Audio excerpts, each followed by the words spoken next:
de redacción y pues adelante. Bueno, de todas formas, fíjate.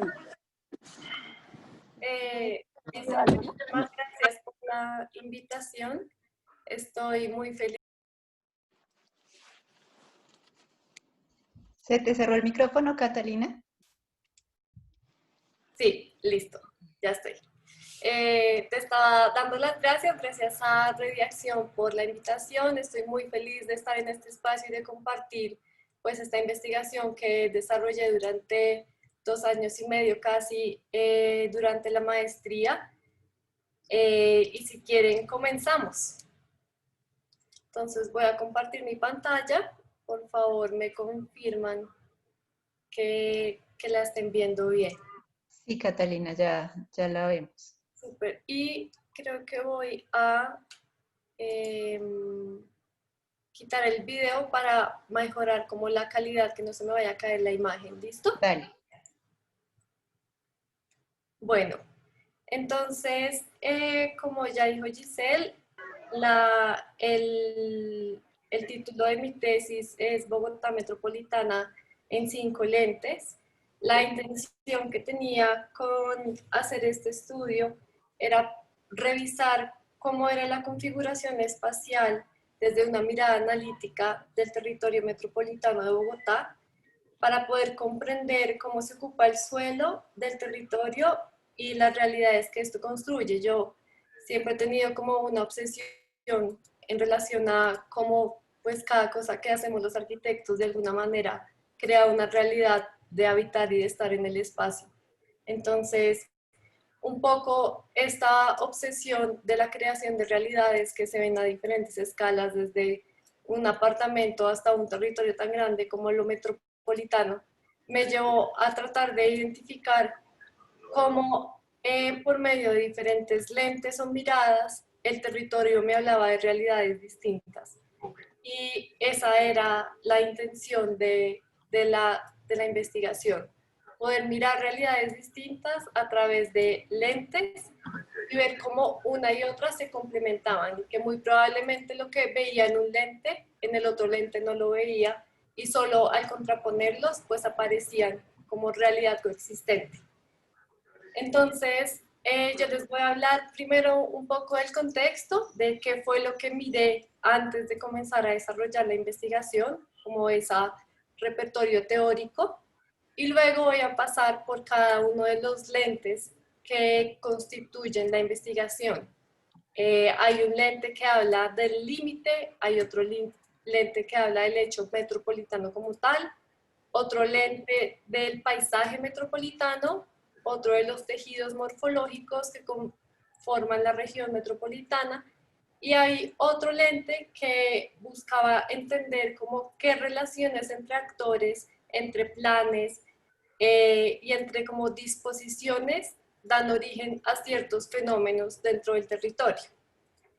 Entonces, en esta parte del contexto, mi propuesta fue hacer como una comparación teórica en relación a dos cosas, como qué estaban diciendo la literatura internacional en relación a las áreas metropolitanas y el crecimiento, y qué estaba diciendo la literatura en Bogotá.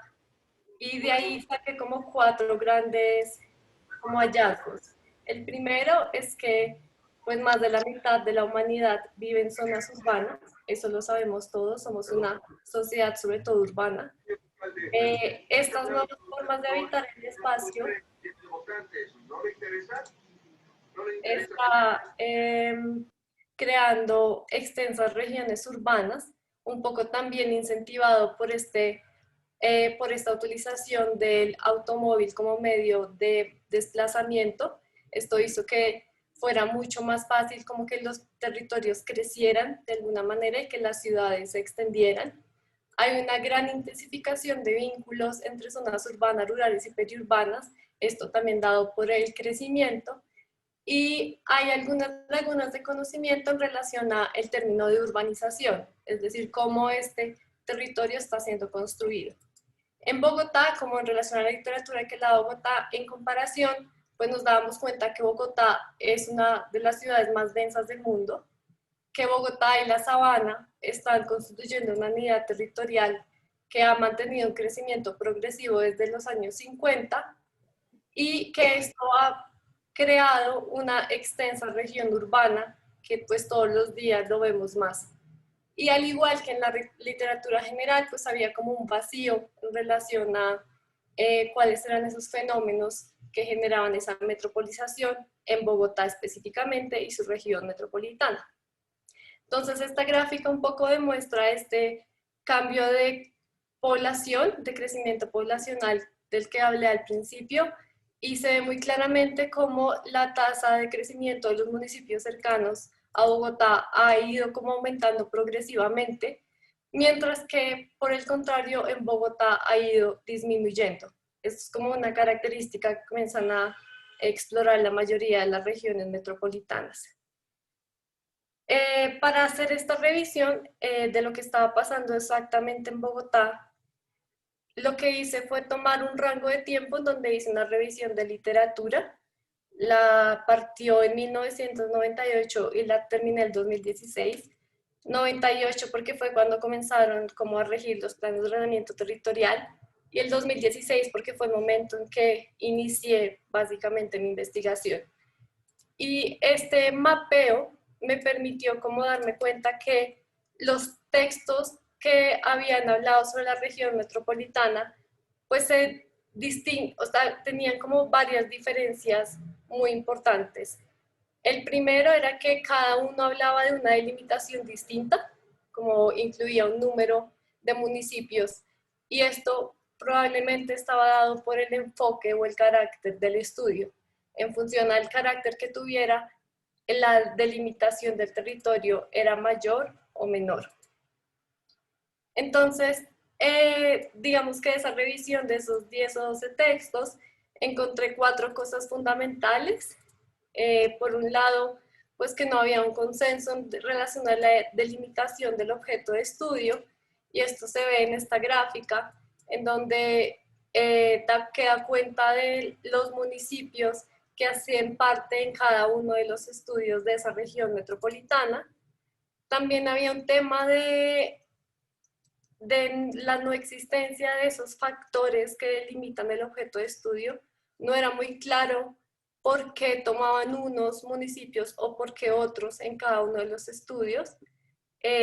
Y de hecho solamente 2 de los textos que revisé hablaban de cuáles eran las como variables que han tenido en cuenta para hacer la delimitación, y aún así, a pesar de tener unas variables muy semejantes, el número de municipios que proponía un estudio en relación a otro era muy distinto. Uno eran 18 municipios y el otro eran 33, lo cual me llevó a pensar pues, que tampoco existía como una metodología muy clara de cómo evaluar y revisar esos factores. El otro tema era que el nombre del objeto de estudio tampoco estaba muy definido. En función al texto que revisé, llamaban a ese territorio metropolitano de una manera distinta, y eso también se convirtió como en una obsesión personal, saber cómo llamarlo. Y el último, pues que hablaba del fenómeno de crecimiento, en cada uno de los textos, de nuevo, hablaba de un fenómeno distinto. Habían unos que hacían alusión a la aglomeración metropolitana, otros se iba al sistema de ciudades, después hablaban de metropolización, entonces tampoco como que había un consenso muy claro en relación a qué pasaba con eso. Entonces, como grandes conclusiones de esa revisada que les estoy mostrando muy rápidamente, pues llegué hasta 5 cosas. El primero, que la delimitación en relación a la región metropolitana no era muy claro, no se sabía cómo se delimitaban y bajo qué parámetros.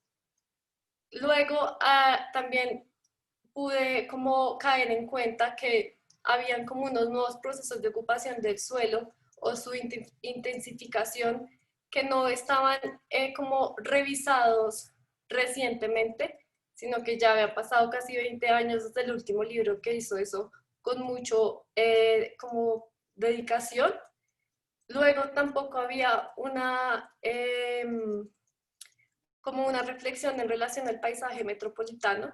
Simplemente como que no existía esa mirada cuando se estaba hablando de la región metropolitana, ni tampoco había como un interés en saber cuáles eran esos tejidos morfológicos que configuraban la región metropolitana.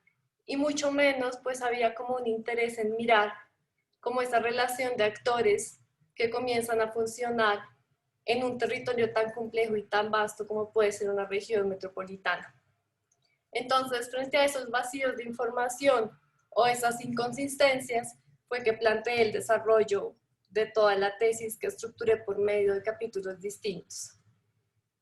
El primer lente, que es el trazo de la línea de limitación de la región metropolitana de Bogotá, tenía como se volvió una obsesión también, digamos, saber qué incluía y qué no, pues tenía un valor de alguna manera, porque pues siempre hemos sabido, como arquitectos sabemos que establecer un límite, pues es definir una adentro y una afuera, y de alguna manera es como una aproximación para ejercer soberanía sobre un espacio concreto. Entonces, este hecho político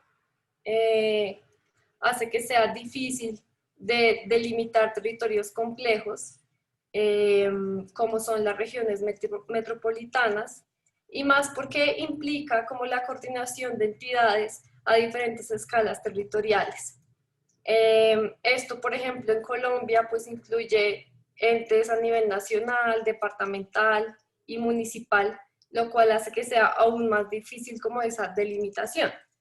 Entonces, esta no coincidencia o inconsistencia fue lo que me llevó a proponer como una metodología para poder desarrollar una propuesta de cómo delimitar ese territorio metropolitano.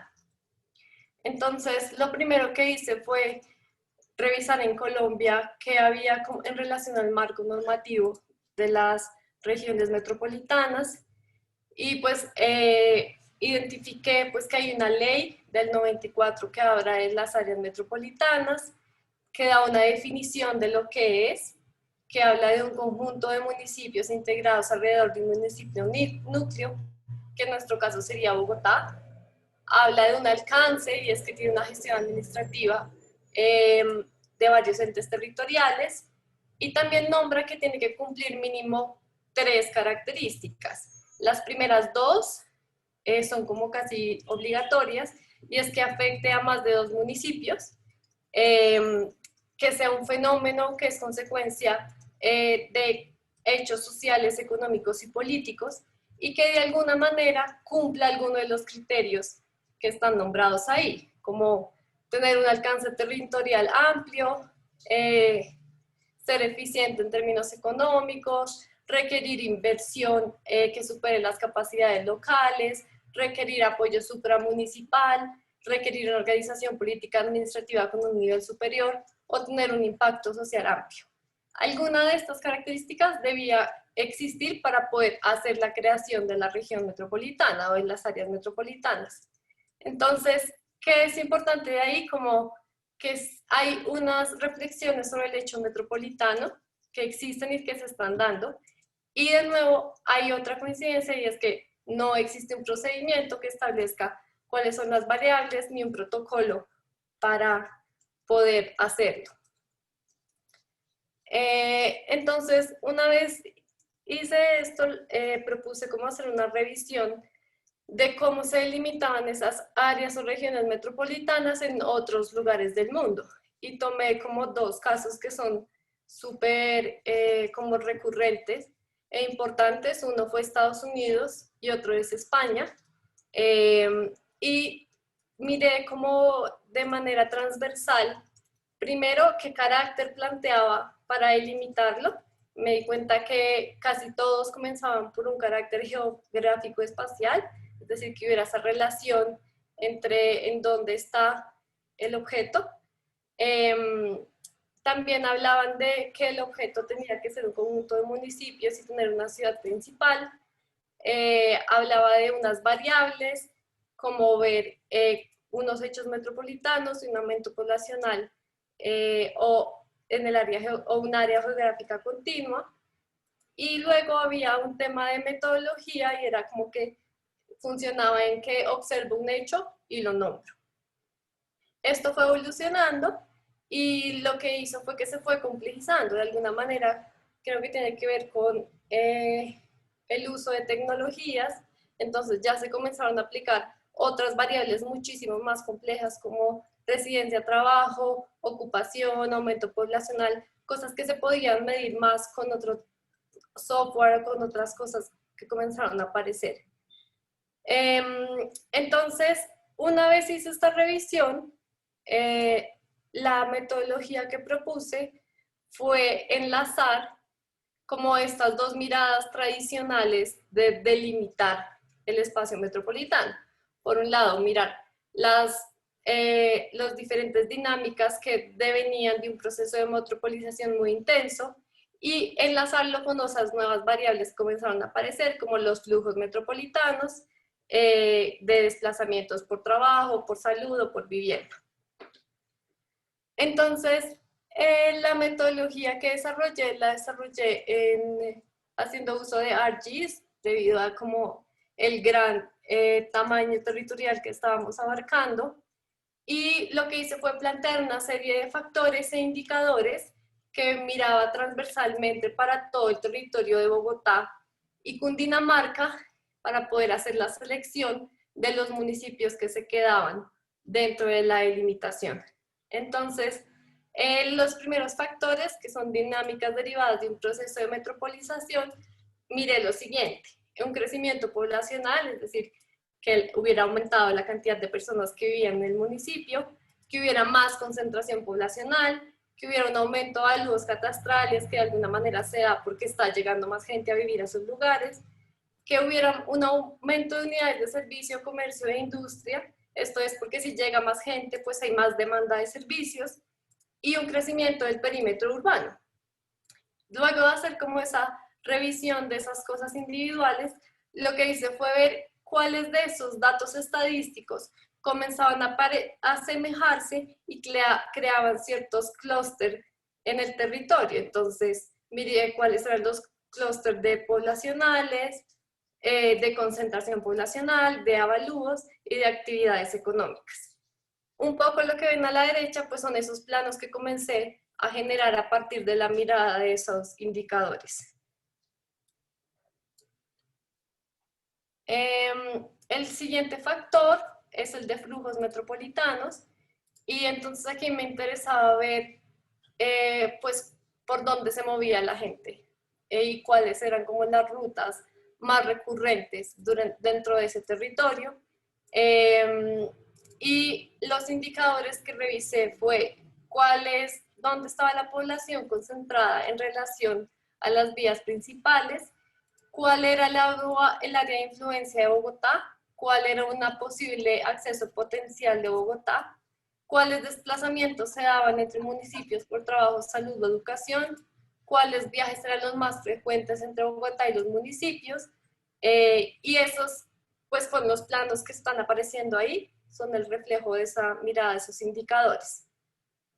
Por último, revisé el tema del paisaje geográfico, porque de alguna manera el paisaje pues es un elemento que le da sentido colectivo de identidad a un grupo de municipios y porque de alguna manera creo que el paisaje debería considerarse un patrimonio y es lo que garantiza una calidad ambiental. Entonces, para eso propuse dos indicadores: tener en cuenta los municipios localizados a una altura de 2.600 metros y también identificar cuáles municipios tenían una relación directa con el río Bogotá. Entonces, como consecuencia de eso, propuse este tablero de mando, en donde lo que hice fue cruzar todos los resultados de esos planos que comenzaba a ver de manera independiente y asignarles como una clasificación en función a si cumplían o no con un indicador. Entonces, si lo cumplían, el indicador, se marcaba como sí, y si no, pues como no, le asignaba un punto de 1 cuando era sí y un punto de 0 cuando era no.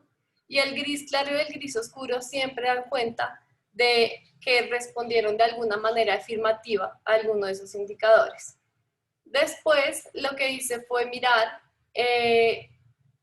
esto cómo funcionaba a nivel de factor, no indicador, que son los más chiquitos, sino el factor que era el grande, y establecer cómo por un mínimo de indicadores que cumplieran pasaban ese factor. Es decir, mínimo tenían que cumplir con 3 de los 4 revisados, y esos están marcados en amarillo en el cuadro. Entonces, de alguna manera lo que hice fue ir ponderando cada uno de los municipios, cada uno de los amarillos que se iban sumando, cuando eran más de la mitad se convertían en azul y era como lo que delimitaba al final cuáles eran esos municipios que hacían parte de la región metropolitana de Bogotá. Y en conclusión llegué a que deberían ser 17 más Bogotá, que son los que ven en este plano. Y lo que hice después, como de nuevo de manera obsesiva, de alguna manera, fue comparar el resultado que me dio con lo que decían los estudios en relación a la delimitación. Entonces me di cuenta que había una media de municipios que llegaba a 19, y de los 17 municipios que aparecen en todos los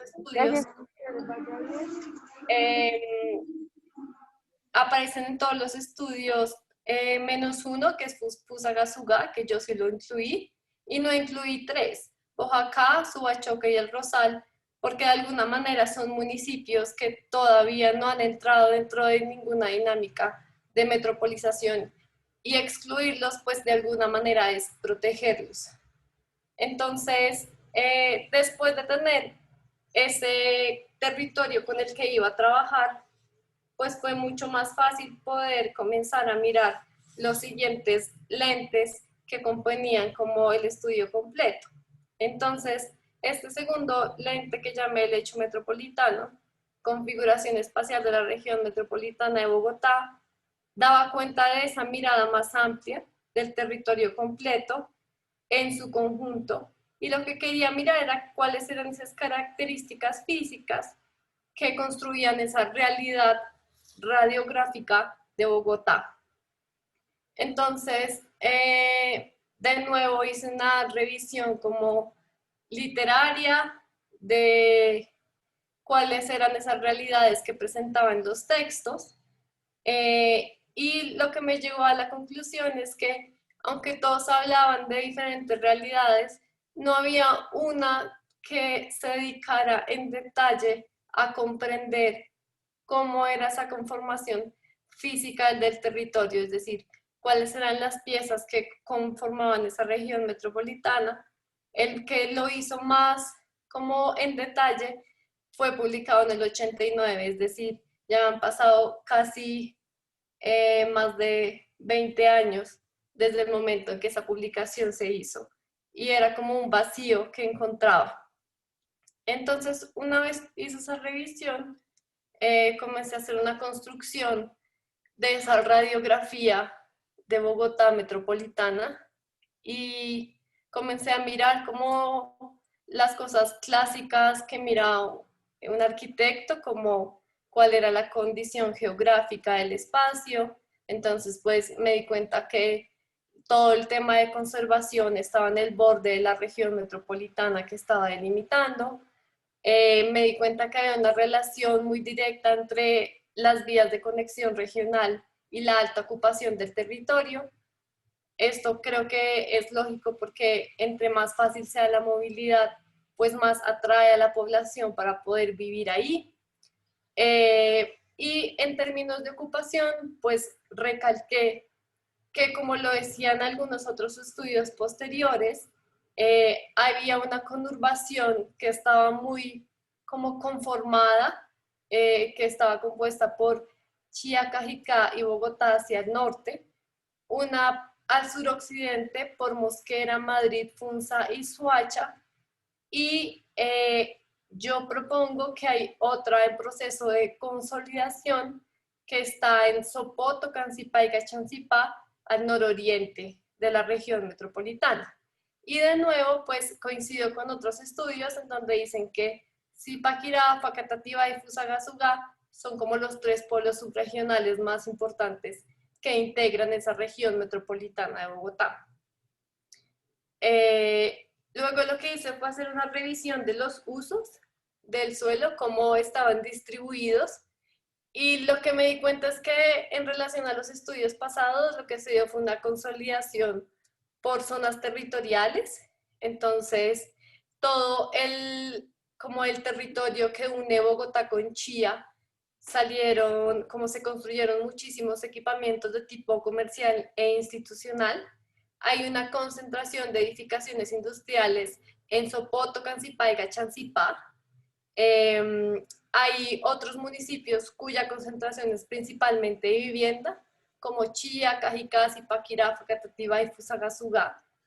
Y hay una consolidación de usos comerciales e industriales en torno a zonas de vivienda, como son Funza, Madrid y Mosquera. Y hay una coincidencia en las zonas de cultivo, que en la mayoría de los estudios decían que era Tengue, Otavio, Cachancipá y Madrid. Luego, digamos que en la maestría, en la tesis, como que hice más énfasis en cada uno de los usos, pero para esta me quise concentrar específicamente en el de vivienda, en el tema de vivienda, porque es una de las cosas que me llevan a explicarles el lente que sigue. Entonces, ¿qué pasó en esos 20 años en términos de vivienda en este gran territorio metropolitano? Pues aparecieron como 3 piezas fundamentales. Por un lado, el conjunto cerrado de vivienda multifamiliar salió de Bogotá y comenzó a invadir todos los territorios aledaños. Aparecieron como nuevas figuras para la construcción de vivienda, como los macroproyectos, y apareció otra pieza nueva que fueron los centros comerciales a gran escala, que de nuevo salieron de Bogotá y comenzaron a ocupar toda la región metropolitana. Entonces, un poco esta vivienda formal del Estado pues también se hizo más diversa. Ya teníamos nuevas figuras, no era solamente vivienda de interés social, sino vivienda de interés prioritaria y vivienda gratuita. Recalcar el tipo de vivienda multifamiliar y conjunto cerrado que comienza a aparecer. Y había un fenómeno que venía se dando, que era la construcción de viviendas sobre zonas de reserva, que es algo que hoy en día sigue pasando y de alguna manera todos somos, como hemos vivido las consecuencias de esto, como cuando, por ejemplo, se inunda Chía, como esos conjuntos residenciales, o en Cajicá, porque estamos invadiendo zonas de la ronda del río Bogotá. Entonces, digamos que estos planos generales, lo más importante es que de la afirmación de una intensificación de los procesos de metropolización, una dispersión de uso sobre el suelo del territorio y la aparición de esas nuevas morfologías, que son macroproyectos, vivienda multifamiliar, superficies comerciales, y estos como nuevas piezas tienen unas características en comunes que son a gran escala, rompen con un tejido preexistente que suele tener un grano muy distinto, mucho más chiquito, y no presentan ninguna relación con el contexto, es decir, son como enclaves que comienzan a aparecer por todo el territorio. El siguiente lente, que llamé recorrer con la mirada, habla del paisaje de la región metropolitana de Bogotá. Y de nuevo en lo que hice fue una revisión bibliográfica sobre el término de paisaje, el término de paisaje metropolitano, y llegué a unas conclusiones. Digamos que lo más importante de este tema fue entender que el paisaje es la materialización de la acción del hombre sobre el territorio, que el paisaje metropolitano es el reflejo de dinámicas de crecimiento y extensión de la ciudad sobre el territorio, y que este tipo de paisajes lo llaman en muchas literaturas el paisaje de la dispersión. Este paisaje pues suele tener un lenguaje genérico porque está marcado muchas veces por el mercado, como puede ser como el mercado de vivienda y el mercado de comercio, y que estos paisajes generan una tensión entre el carácter del lugar y los nuevos desarrollos. Entonces, para mirar esto, lo que hice fue proponer otra metodología distinta, que me basé en el libro The View from the Road de Kevin Lynch, para plantearla. Y lo que hice fue hacer como unos recorridos por toda la región metropolitana y comenzar a registrar esos paisajes que yo iba observando mientras que la recorría. Y eso me llevó a la identificación de 4 paisajes. Un paisaje que llamé paisaje conurbado, que es un paisaje en donde es una escala territorial muy amplia, donde hay unos límites administrativos que se pierden. No sé si ven en el plano, pero en el plano estas lineecitas rojas son como... voy a mostrárselas. Pero ustedes creo que están viendo mi pantalla. Bueno, estas líneas rojas son como el límite territorial que divide, en este caso, la Chía de Cajicá. Y de alguna manera se ve absolutamente perdido, porque las construcciones pues se lo llevan por delante. Entonces se entiende como un espacio continuo, en que aquí las grandes piezas son las que comienzan a tomar referencia en el paisaje, es decir, las construcciones de universidades, los centros comerciales, los grandes edificios de oficinas, es lo que comienza a tomar como carácter dentro de ese territorio. Entonces lo que ven ahí es como un plano construido en ArcGIS, un dibujo de observación utilizando la metodología de Kevin Lynch con unos parámetros constantes que me permitían leer el territorio de manera transversal y unos cortes muy esquemáticos de cómo variaba la percepción de quien recorría ese territorio, que se complementaba con una imagen. De alguna manera, mi interés por el paisaje era poder ver lo que un plano no me estaba dejando ver. Es decir, yo con un plano de ocupación no puedo realmente darme cuenta de las calidades que eso está teniendo en 3 dimensiones. Entonces, la idea de este capítulo era poder ver eso, cómo se estaba construyendo. El otro paisaje que propuse fue el paisaje urbano. Este paisaje hablaba de esos espacios intermedios entre los centros urbanos, o sea, entre 2 centros urbanos distintos, en este caso es Cajicá y Zipaquirá. Entonces, comienza a verse cómo hay un desplazamiento de actividades en ese territorio, cómo comienzan a haber una mezcla de espacios y atmósferas urbanas y rurales, y de alguna manera es un paisaje que está totalmente en transformación, que las imágenes dan cuenta muy bien de eso. Por un lado tenemos vivienda en serie, pero también hay casitas, pero también hay vacas, pero también hay cultivos. Es como ese territorio que todavía no termina de ser algo concreto.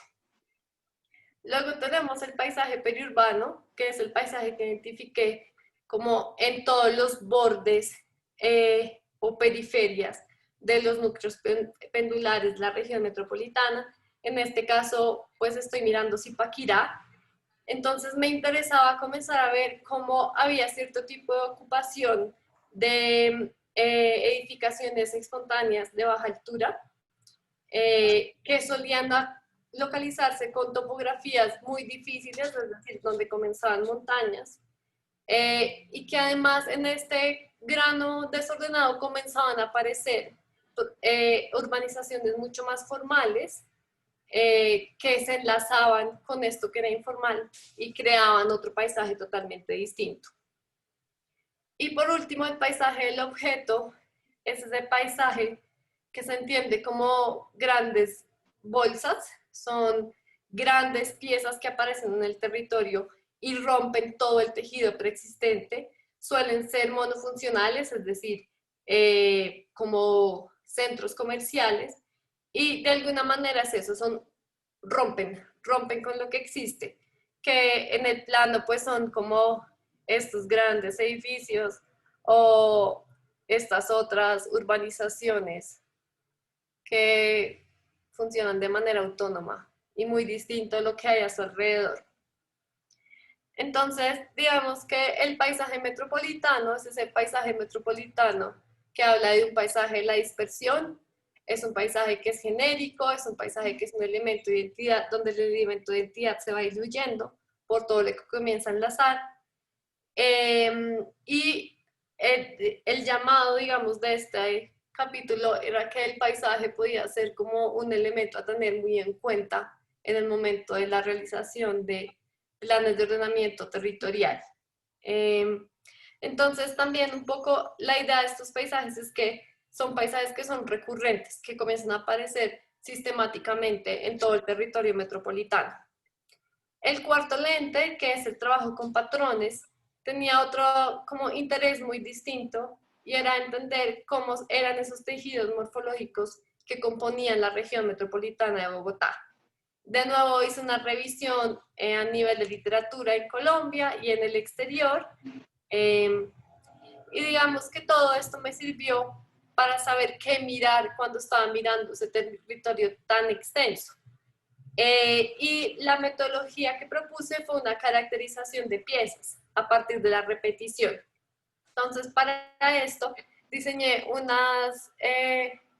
como unas fichas, que son las que están viendo al lado derecho, que estaban compuestas por un concepto, en este caso está marcado siempre en azul arriba, un lugar en el que se ubicaban en el territorio estas piezas, podrían ser en suelos urbanos, suburbanos o rurales. Siempre hacía una referencia formal, si se trataba de un punto, una línea, una superficie, esa manera de ocupar el territorio. Había una definición de diccionario de ese concepto que proponía, una definición propia aplicada a la manera de ocupar, o sea, ese concepto era como una excusa para poder leer el territorio, y luego la acompañaba de unas fotografías satelitales tomadas de diferentes municipios de la región metropolitana que de alguna manera sustentaba que era un patrón que se repetía constantemente. De este de nuevo seleccioné uno específico, el patrón disonancia, porque es el que les voy a dar ahorita. Entonces el patrón disonancia estaba localizado en zonas de suburbanas, la asociaba con puntos, porque pues son este montón de casitas que comienzan a verse acá, y de alguna manera me interesaba cómo resaltar estas características. Entonces se trata de conjuntos de puntos que rompen con las cosas preexistentes, o sea, claramente aquí hay una ruptura, aquí hay otra ruptura, aquí también, como donde llegan, destruyen de alguna manera. Tienen un carácter hermético en relación al contexto porque son aislados, son conjuntos cerrados en la mayoría de los casos, y configuran en sí mismos una nueva identidad, una nueva geografía, porque pues reocupan todo el espacio y lo vuelven a distribuir. También son espacios que son poco accesibles, por lo que son cerrados, tienen esa discontinuidad territorial, no tienen una relación directa con la calle y casi siempre están controlados por sistemas de seguridad, como pues son las porterías y cámaras y demás. Entonces, después de hacer esa revisión, que yo no les mostré en detalle, pero cada uno de estos conceptos tiene una ficha como la pasada, lo que hice fue como reorganizar la información para poder tener como una lectura transversal de cuáles eran esos tejidos que ocupaban la región metropolitana de Bogotá. Y los separé por tiempo. Esto fue como, en realidad tiene varias lecturas, pero la que yo decidí fue agruparlos por tiempo. Entonces, de alguna manera, comencé desde los más tradicionales, como pueden ser los tejidos fundacionales, o el tejido rural, como los dos opuestos, y después comencé a establecer como cuáles eran los otros tejidos que comenzaban a aparecer en la medida en que el territorio o la ciudad iba creciendo y permeando todo lo que había a su alrededor. Entonces a cada uno de esos tejidos les asocié como un tipo de edificación específica que lo conformaba, y en algunos les puse como un ejemplo de cómo eso se veía construido. Entonces, pues hice esa división entre los tejidos originarios y los nuevos tejidos, y de alguna manera lo que me llevó fue a entender pues que existen muchas realidades espaciales dentro del territorio metropolitano y que son una cosa a tener en cuenta del momento de hacer unos acuerdos de ordenamiento territorial, porque son realidades que están coexistiendo en este momento. Y ya por último, el último lente se llama Decisiones que dan forma, habitar la región metropolitana de Bogotá, y tomé como caso de estudio Gachancipá. Gachancipá es uno de los municipios que están localizados en uno de los extremos de lo que denomino región metropolitana, y me llamaba mucho la atención como por sus características de borde, sobre todo. Y cuando comencé a mirarlo en profundidad, pues me di cuenta que en relación a la literatura que había, Gachancipá tenía como ciertos comportamientos. Entonces, mientras que en Sabana Centro tenía como un escenario ideal para la inversión, porque representa el 30% del Producto Interno Bruto del departamento. Y esto de alguna manera lo que hizo fue que se diera como un desarrollo de proyectos de vivienda e industria dentro de ese territorio. Específicamente Gachancipá, que hace parte de esa Sabana Centro, en el 2009 hizo un cambio de vocación del POT, en el POT del suelo, y lo que hizo fue cambiar de el suelo rural a suelo suburbano para poder como permitir nuevos desarrollos, y por medio del municipio pasa una vía que más o menos pasa como por acá, que es la variante Bogotá-Tunja, y esto claramente tuvo otras repercusiones a nivel espaciales con el municipio. También tenemos otro tema que es el demográfico, mientras que Sabana Centro tuvo un crecimiento del 25%, en Gachancipá el 40%, que era muy, muy alto en relación a la media. Y en relación a la vivienda, había un déficit cuantitativo dentro de Sabana Centro del 5.8%, mientras que Gachancipá el 9.7%, es decir, de nuevo mucho más alto. Había un déficit cualitativo que en Sabana Centro era el 4.1% y Gachancipá de nuevo muchísimo más alto, 9%. Y había también una cosa, que hay un fenómeno que se repite, y es que hay muchas viviendas en arriendo. En Sabana Centro era el 44% y en Gachancipá el 54%. Entonces yo comencé a mirar pues cómo estaba constituido Gachancipá, hice como un mapeo de cuáles eran los conjuntos de vivienda que se estaban construyendo, que se iban a construir, y cuáles eran esas zonas industriales que también estaban destinadas para aparecer o que ya habían aparecido. Y hice una lectura de cuál era el suelo urbano que estaba como establecido dentro del municipio, cuál era su zona de expansión, que es esta, que es muy chiquita, y que era el suelo rural, suelo suburbano y suelo de protección. Entonces, si se dan cuenta, hay una relación entre el suelo suburbano y la aparición de estos grandes entes como industriales. Entonces, a raíz de esa primera mirada, me propuse una pregunta de investigación, y es identificar qué origina la aparición del patrón disonancia, es decir, los conjuntos cerrados de vivienda multifamiliares en el municipio de Gachancipá. Para esto lo que hice fue plantear una metodología cualitativa a partir de entrevistas semiestructuradas, en donde pues entrevisté a estas personas que tengo aquí listadas, hice una revisión de documentos Y a partir de todo ese análisis lo que hice fue sacar como unas cosas en común que identifiqué en las entrevistas, que hablaban de esa posible aparición de ese patrón en ese municipio. Entonces lo primero que me di cuenta es que había como una distancia entre el lugar y la norma urbana. Hubo una coincidencia, es que hay una limitación del desarrollo del suelo de expansión. Esto se ve muy claro aquí, y es que Guachancipás tiene una como localización geográfica súper especial.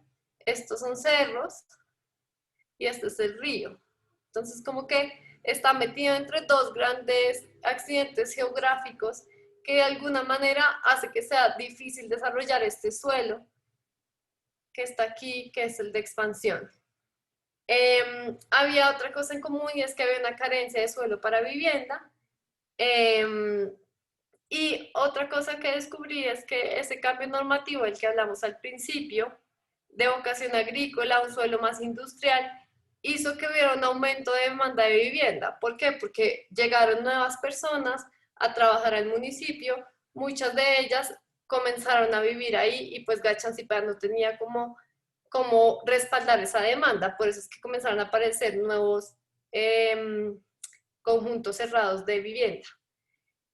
Luego había como otra problemática, y es que la construcción de esta vía calzada Bogotá-Tunja, que ya les dije más o menos qué pasaba por acá, hizo que hubiera un aumento de demanda en la vivienda, porque de nuevo pues el municipio comienza a tener como un papel protagonista y como estratégico en la localización en relación a su distancia entre Bogotá y Tunja, y se convierte como en un lugar estratégico para vivir.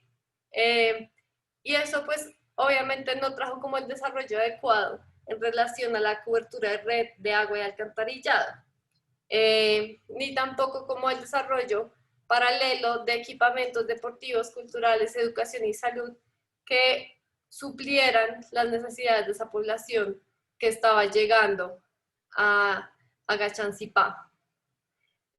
Entonces, ese crecimiento poblacional y esa demanda de vivienda hizo que, impulsada por la vivienda, por la política de vivienda de interés social y vivienda de interés prioritario, pues la mayoría del territorio que se construía para conjuntos de vivienda fuera de este tipo, 80%, y representa el 15% del área total del municipio.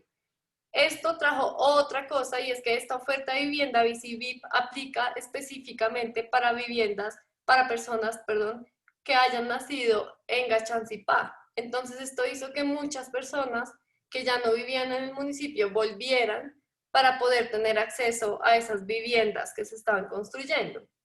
Y luego había pues otra como dato paralelo, y es que de esa vivienda BIS, que en teoría pues está dada para familias que necesitan de ciertos recursos, el 60% de los conjuntos en los que yo estuve trabajando están en arriendo.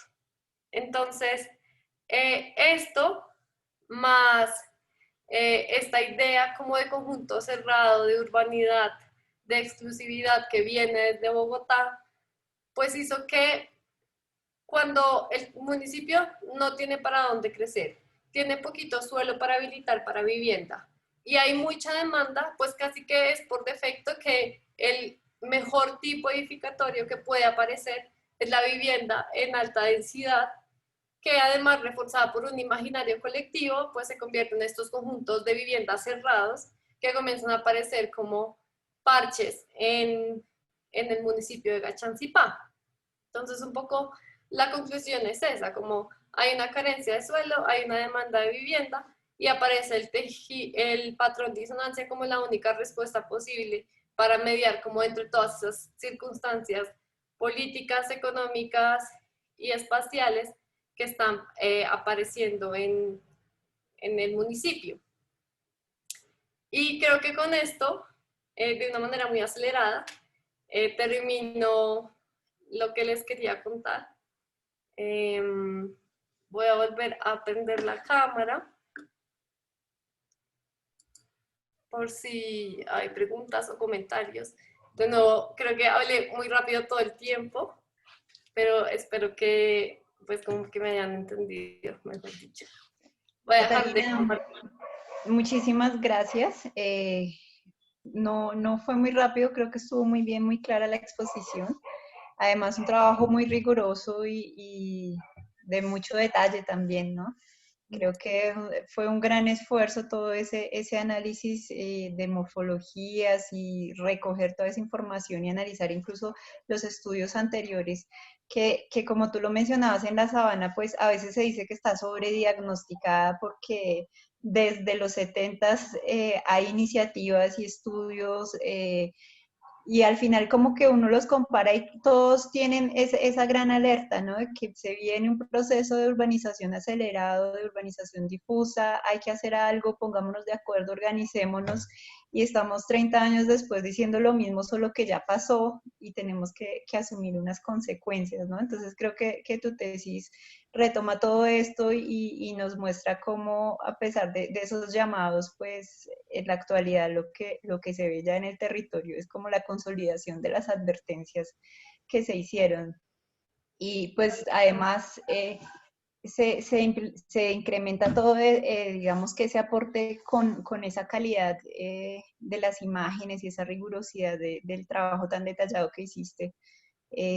Muy interesante ese análisis con esa selección de variables también. Creo que una metodología bien rigurosa y bien interesante. Yo quisiera que nos contaras un poquito más, de pronto más adelante, o si quieres de una vez, sobre el tema de las conurbaciones. A mí me llama mucho la atención y me parece que es un tema central en estos momentos para la región metropolitana que se está conformando. Quisiera que nos contaras cómo entendiste el concepto de conurbación, cómo haces esa clasificación que nos muestras de esos tres, cuatro casos incluso que tú hablas que hay una además de Gachanzipá hacia Sopó, que casi no hablamos mucho de ella, creo que es uno de los aportes de tu estudio. ¿Cómo lo identificas? ¿Qué diferencias tiene con las demás? Un poco sobre eso, yo tengo 3 puntos, te los voy a decir los tres y tú verás si los contestas así o no, y luego pues abrimos para que el resto de personas puedan generar pues sus preguntas o sus comentarios. El Súper. otro tema era sobre el caso específico de Gachanzipá, cuando hablas también de esos usos suburbanos, ¿no? De cómo desde ese POT se implementa el uso suburbano y creo que ese término en los POTs, empezando por el de Bogotá y que luego se va, como suele suceder, los POTs de los municipios copian la terminología y copian muchas cosas del POT de Bogotá. Incluso a veces copian y pegan sin cambiar el nombre de un municipio a otro y generan el tema de ese suelo suburbano. ¿Cómo lo ves tú? ¿Cómo analizas esas implicaciones de esa categoría de lo suburbano en el caso pues que estudiaste?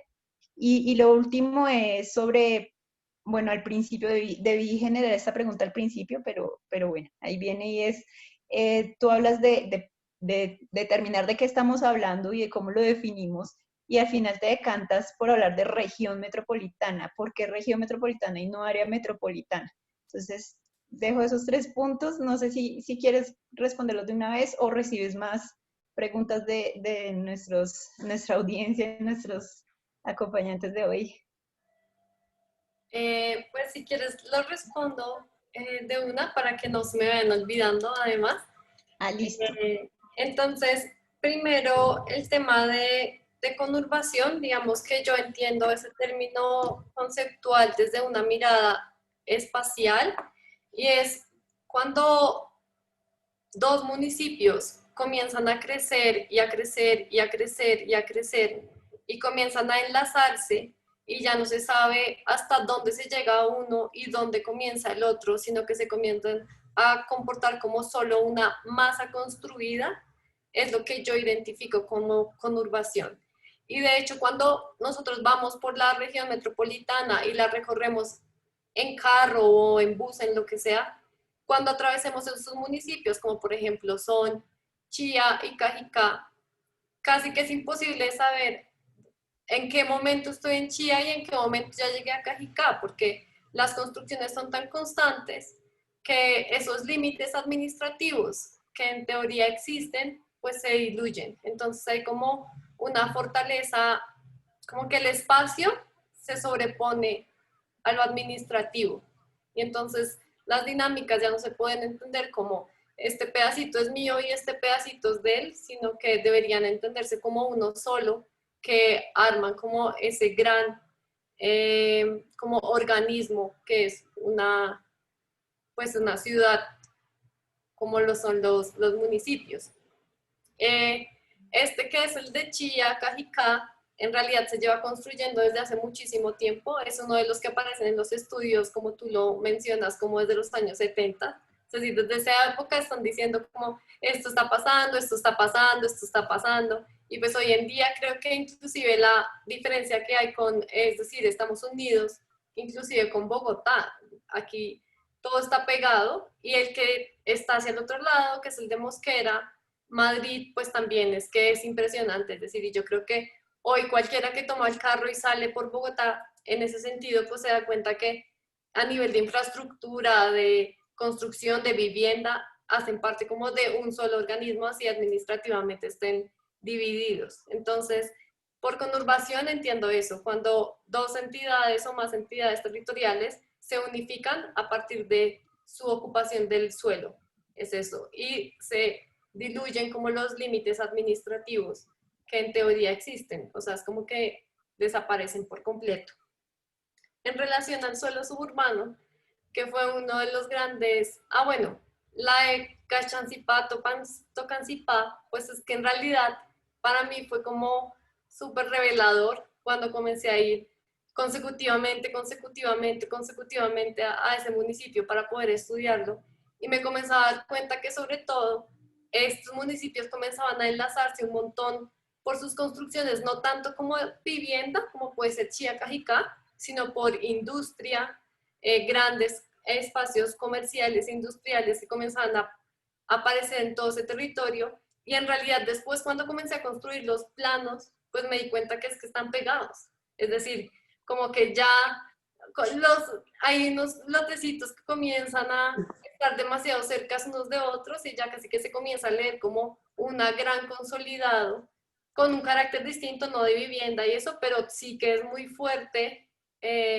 en términos de ocupación y en términos de dinámicas, porque donde hay industria pues hay trabajo, donde hay trabajo hay personas, donde hay personas pues se requiere vivienda y como que todo eso es un ciclo que comienza como a crecer y a repetirse de alguna manera.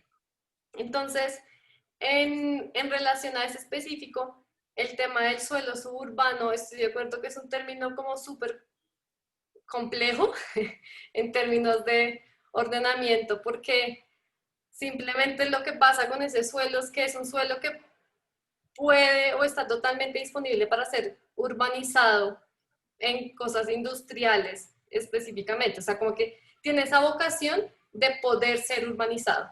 No es como, no es el rural ni es el urbano, sino como está en la mitad, pero puede ser urbanizado. Y eso es lo que pasa en Gachancipá. Todo ese suelo suburbano que aparece con la modificación del POT es donde hoy en día están todos esos proyectos, megaproyectos industriales de fábricas que comienzan a traer como unas dinámicas súper distintas en el territorio.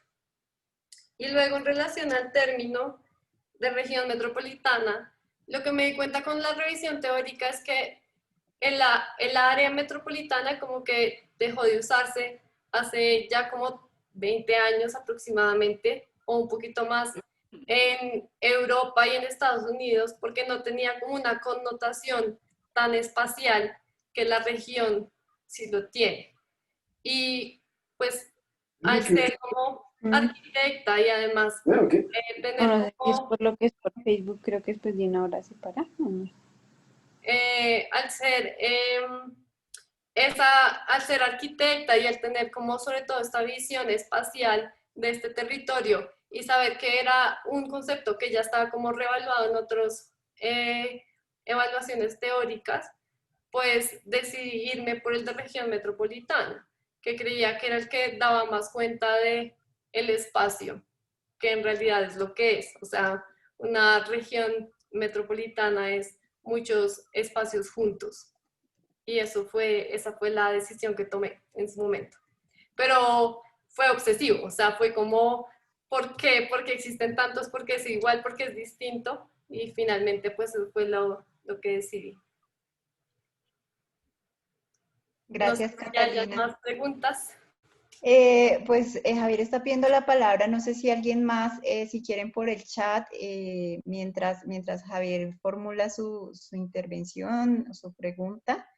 Quienes están acá por el chat o también recibimos en el Facebook las preguntas. Entonces, si quieres, Javier, te presentas primero y haces tu intervención. Bueno, pues hola a todos, ¿cómo están? Primero, pues Catalina, muchas gracias por el tiempo y por la exposición. Bastante interesante y, como diría un profesor mío, sugerente. Pues yo soy Javier Muñoz Reyes, hago parte de la red de investigación y acción regional metropolitana Radiacción.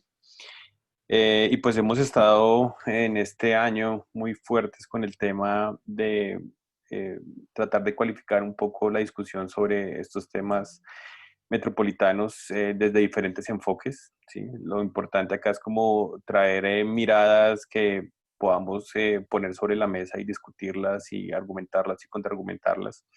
Un poco también porque lo que hemos evidenciado es que la mirada, digamos, de lo que vendrían siendo los temas territoriales siempre ha estado centrada en Bogotá. Esa es una de las críticas más fuertes que hemos hecho y hemos tratado de abrir espacios donde podamos decir, listo, desde el departamento también hay maneras de entender estos problemas y hacer una mirada. No porque Bogotá tenga la culpa de que pues tiene todos los estudios o no, porque esa es una lógica que obedece al centralismo del país y eso no es algo que uno simplemente criticando lo vaya a solucionar. Eso va desde la misma estructuración del Estado.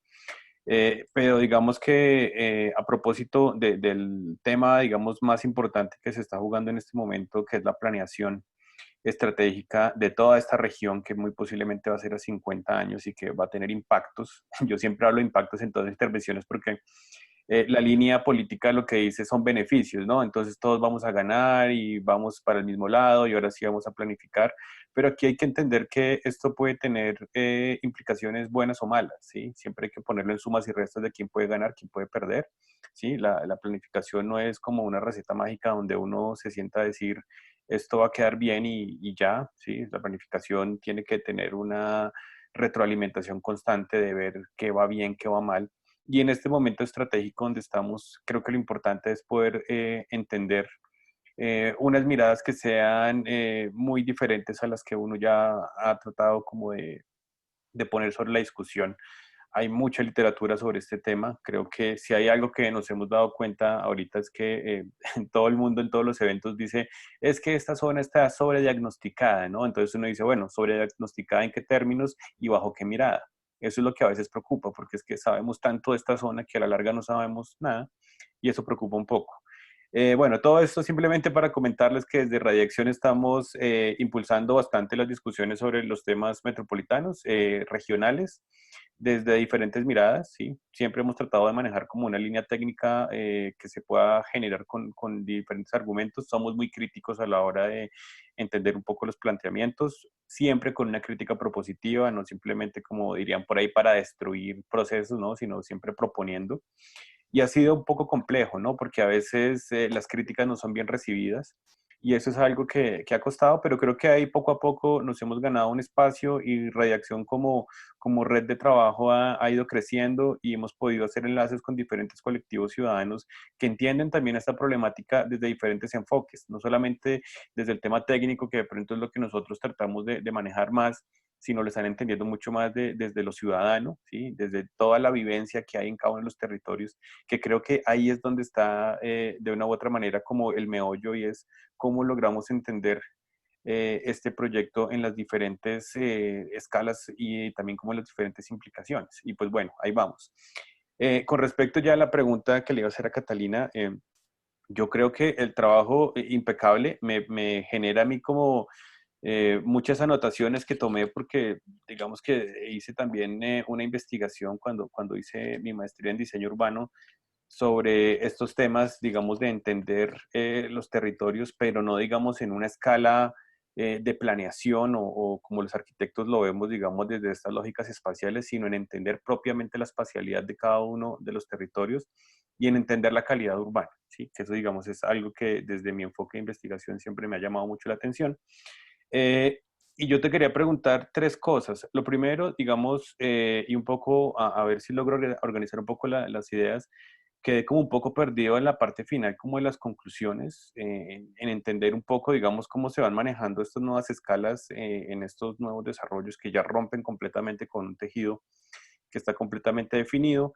Yo, digamos, ahí no entendí muy bien si esto obedece propiamente a lo que vendría siendo el corredor, ¿sí? Que para mí el corredor es el que fragmenta propiamente una parte urbana de la otra, ¿sí? Asociado también al uso, que ahí claramente, digamos, estos proyectos de vivienda que se van desarrollando son los que tienen una escala y unas implicaciones, digamos, dentro de la configuración del tejido urbano que claramente se ve, pero no entendí muy bien, digamos, el factor diferencial de entender que tenemos un tejido, digamos, en consolidación de damero versus lo que se está dando en estas nuevas dinámicas que uno puede apuntar que es al mercado, sí, pero yo lo entiendo de pronto un poco más del tema de ordenamiento enfocado en que la normativa que se puede plantear no es la adecuada. Casi que le dejamos al mercado la responsabilidad de configurar estos tejidos, no solamente los residenciales, sino propiamente el tejido urbano de las zonas que están en proceso de consolidación.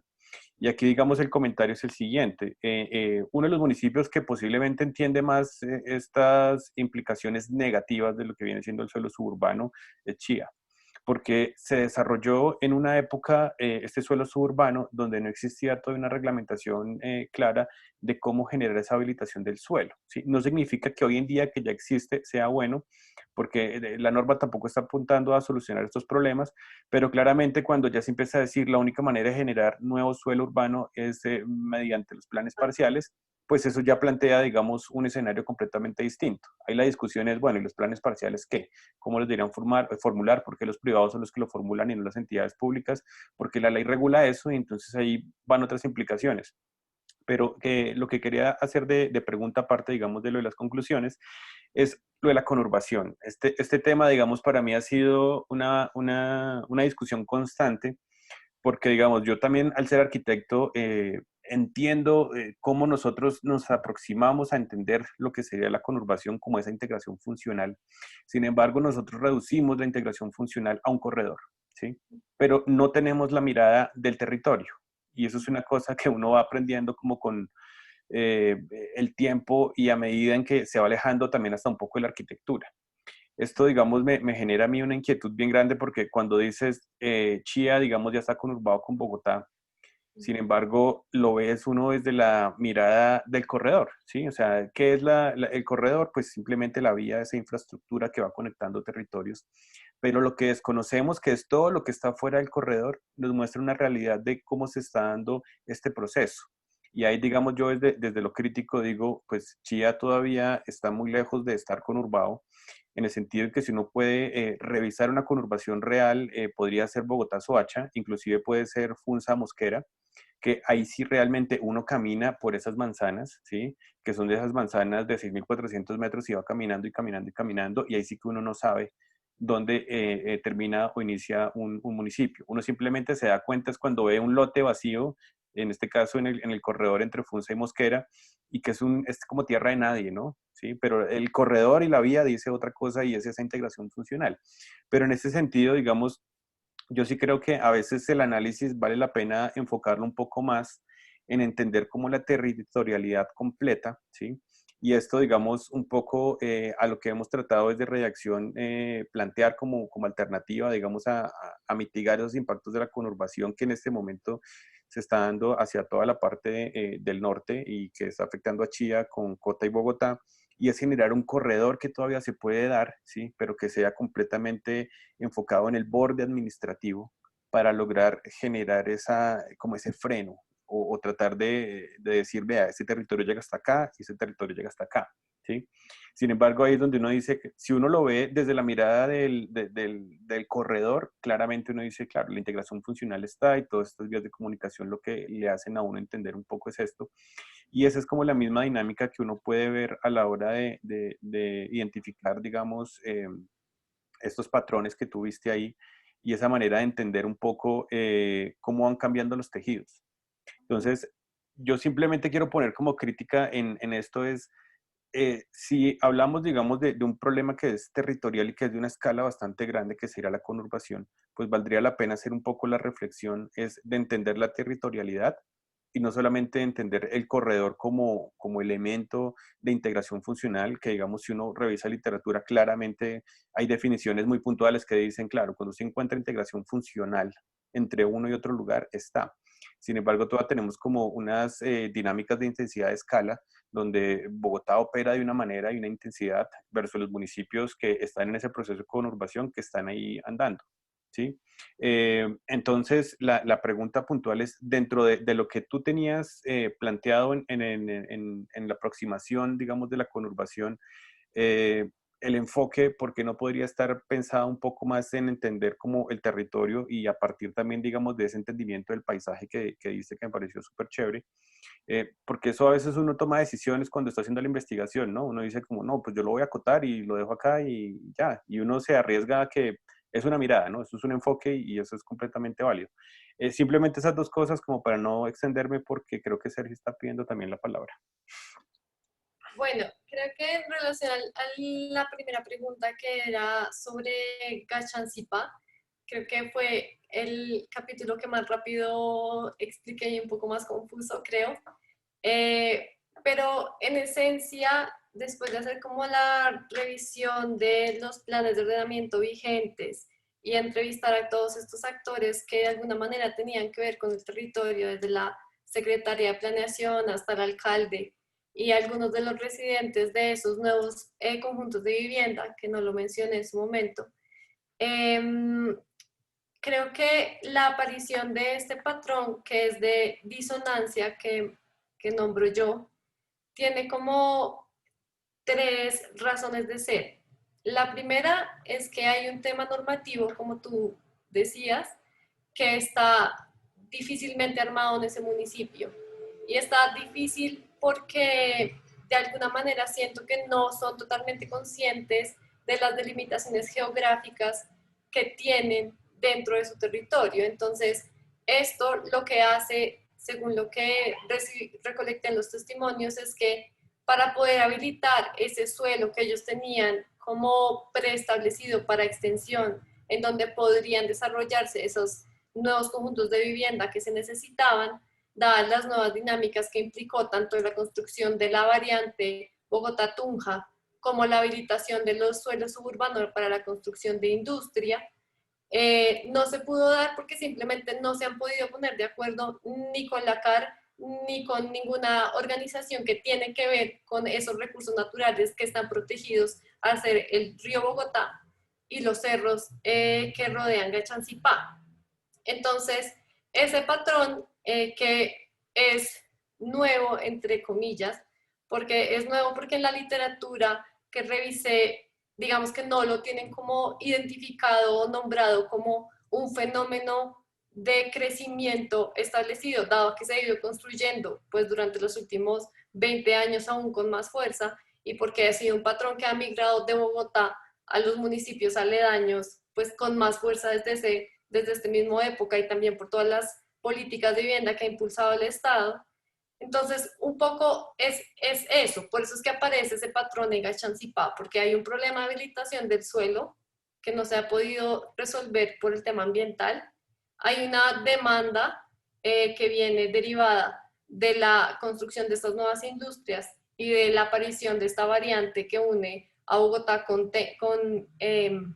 Tunja de una manera estratégica. Y también creo que tiene que ver como la manera en que esas viviendas sean sobre todo vivienda de interés social.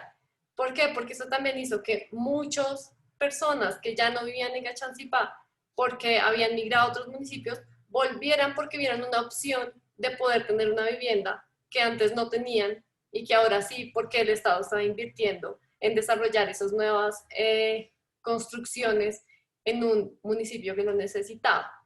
Entonces, creo que es eso. No sé si respondí bien la pregunta, o sea, sí quedó claro, pero todas esas como superposición de fenómenos son lo que da origen a ese patrón específico en ese lugar en particular.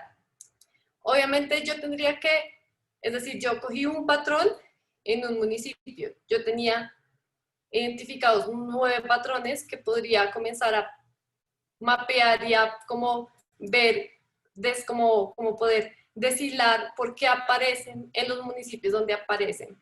Pero en este caso específico, pues solamente fue uno. Tendría como que comenzar a replicar la metodología para poder entender qué pasa en las demás partes del territorio y por qué comienzan a aparecer. Y luego en relación a la conurbación de Chía, este es un gran tema de discusión. Creo que como lo mencionaste, es literal eso, uno a veces toma unas decisiones cuando estás en unas investigaciones y la mayoría de esas decisiones son políticas porque pues más cuando se trata de territorios y de límites, todo lo que es un límite es un hecho político. Y bajo la mirada que yo tenía, en donde entiendo la conurbación que va más allá de la línea que tú planteas, así hoy en día no esté totalmente construido como esa unión entre Bogotá y Chía, es algo que bajo mi mirada se va a dar y que creo que la mejor forma de que se dé de una manera ordenada y como bajo unos parámetros de calidad o como buscando ciertas cosas de urbanización que sean deseables, pues es mucho mejor entender el territorio como algo completo que segmentado. Entonces, esa fue como una decisión de política de alguna manera, como que estoy convencida que cuando uno ve el territorio a la gran escala, pues es mucho mejor y mucho más fácil comenzar a entender cuáles son esos lugares que hay que conservar, cuáles son esos trazos que tienen que aparecer y por eso fue que yo decidí tomar como esa conurbación como algo existente. Gracias, Catalina. Le vamos a dar la palabra a Sergio Burgos. Si alguien más quiere pedir la palabra, lo puede hacer por el chat.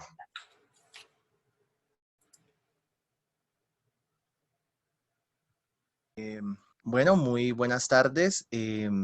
Para todos y todos, me presento. Mi nombre es Sergio Burgos, también hago parte del colectivo Rediacción. Pues nada, muy interesante, Catalina, tu intervención, tu exposición. En serio que, digamos, desde el punto de vista, desde la parte gráfica, queda uno fascinado con todas las aproximaciones que se pueden realizar y pues con toda la información que se puede ilustrar en estos, digamos, en estos elementos que tú nos plasmaste en la investigación. Bueno, no sé, hay algo que me queda, digamos, en mente y es, hay unos fenómenos urbanos que se vienen presentando, digamos, más o menos desde el gobierno Santos con mayor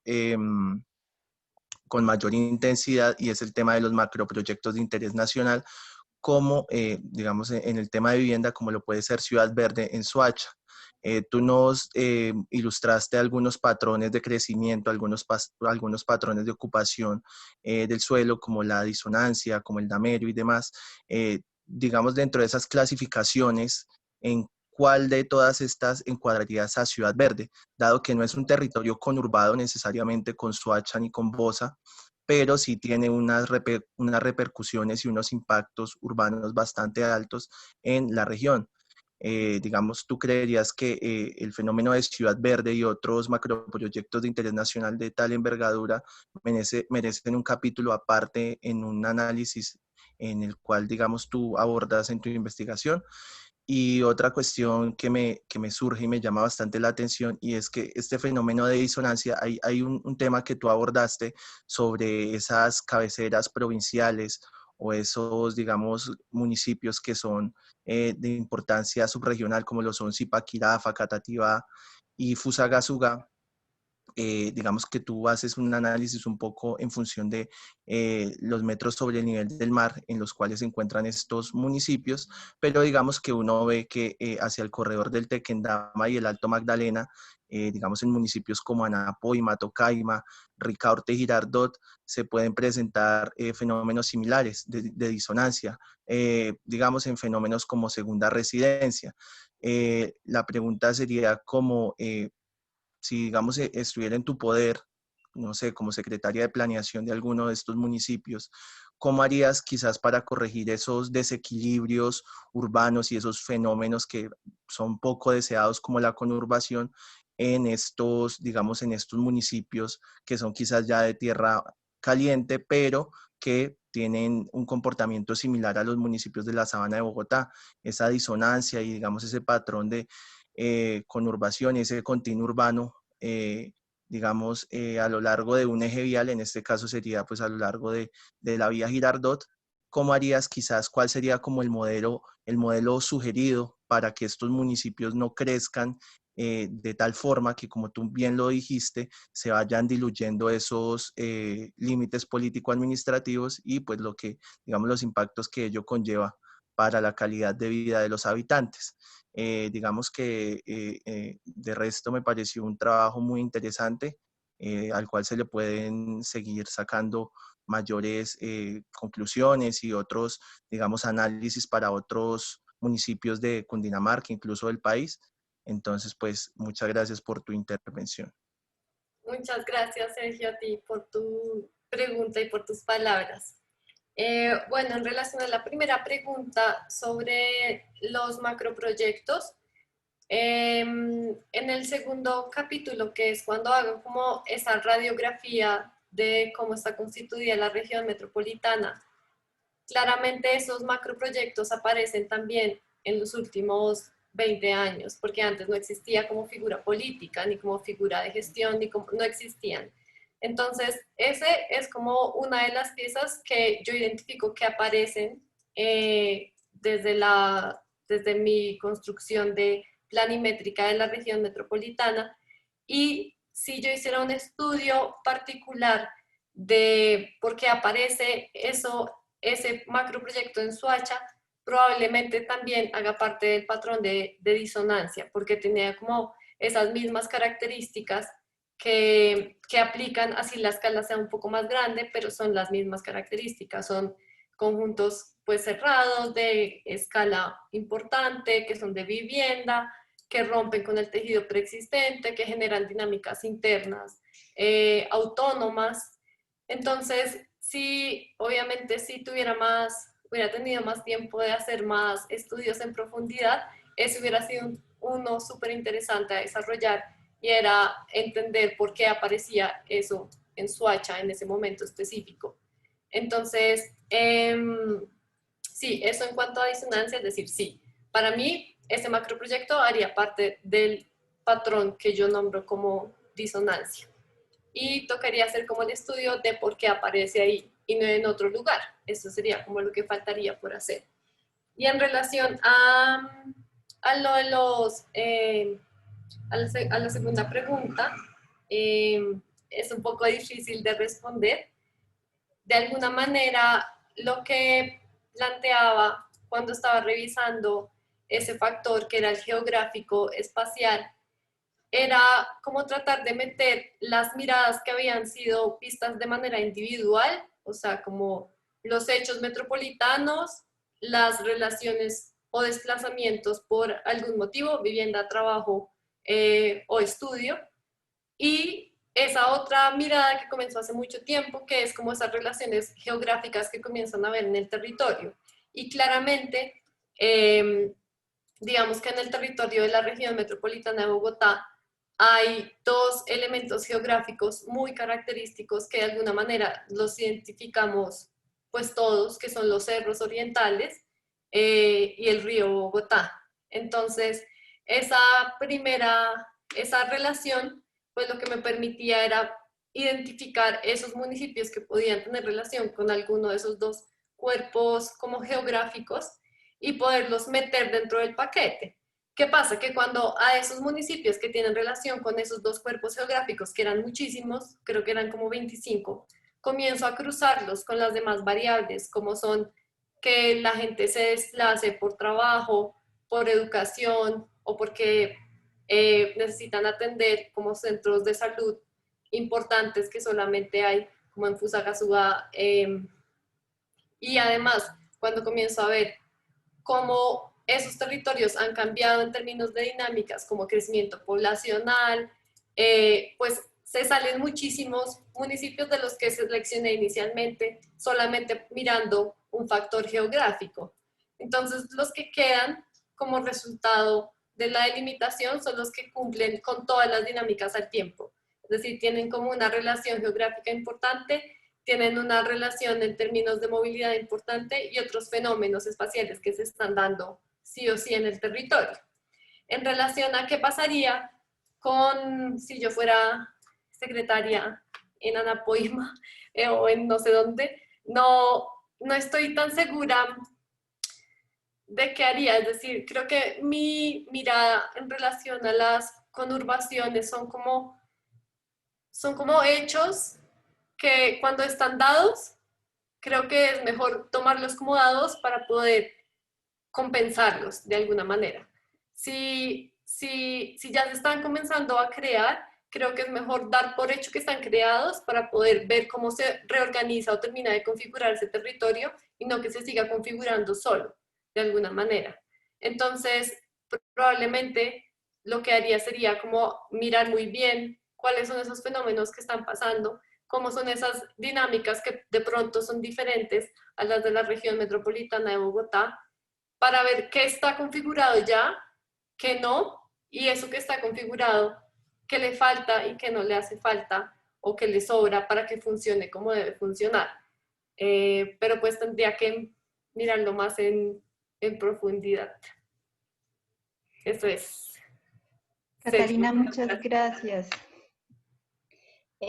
Muy interesantes los puntos que se han tocado. A mí me surge una duda también. Antes de darle la palabra a Eduardo, quisiera ponerla sobre la mesa para que luego nos contestes a los dos.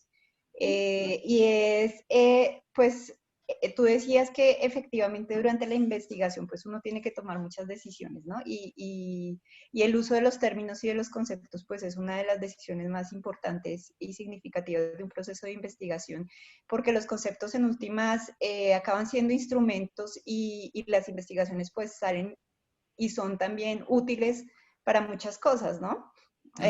Para otros investigadores, para toma de decisiones, incluso para generar nuevos análisis y abordajes o para consolidar esos mismos conceptos que uno se atreve a proponer, en principio con miedo y arriesgándose, pero pues de eso se trata el ejercicio. Y me queda sonando mucho eso de la decisión política y de lo que implica el uso de las palabras, de los términos, el abordaje que estás dando, el tema de la conurbación está súper interesante. Y entonces yo me pregunto con respecto, por el ejemplo que tú das de Gachanzipa, cuando nos cuentas que en el 2009 pues hubo una decisión en términos de plan de ordenamiento, de decir la vocación ya no va a ser esta, va a ser la industria, y eso tiene unas implicaciones y efectivamente unos cambios en el territorio, que tú los muestras clarísimo. Y además, digamos que el tema de los planes de ordenamiento pues es vital porque es la herramienta que tenemos. Y si nos pensamos en digamos, la historia y de estos estudios que tú revisaste, pues fueron la base para generar esos planes de ordenamiento, ¿no? Y se dieron muchos en el contexto también de finales de los 90 y comienzos del 2000, de cómo hacemos un sistema de planeación territorial, cómo hacemos unos instrumentos de regulación, de compensación de cargas y de beneficios, cómo hacemos para organizar el territorio. En ese sentido, a mí me causa un poco de curiosidad la afirmación sobre que si hay un fenómeno que está comenzando, es mejor dar por hecho que ya está, porque igual va a pasar, como que la conurbación entonces ya inició, pensemos que pues ya no hay nada que hacer, mejor organizamos alrededor como de esto, nos adelantamos a lo que va a pasar. Eso no es como tener muy poca fe en la posibilidad y en la potencialidad de un sistema de planeación y unos instrumentos de regularización y de gestión. No es para eso que hacemos planeación, o es más bien como, o la planeación es más bien legitimar las tendencias que vienen, porque en ese sentido, entonces, claro, nos advirtieron, Digamos, concepto. si podemos cerrar los micrófonos, por favor. si nos advirtieron hace 30 años que esto va a pasar, entonces armamos todo un esquema de planeación potente, además que ese ejemplo en muchas partes mencionan la experiencia colombiana y la ley 388 como un ejemplo a nivel de América Latina.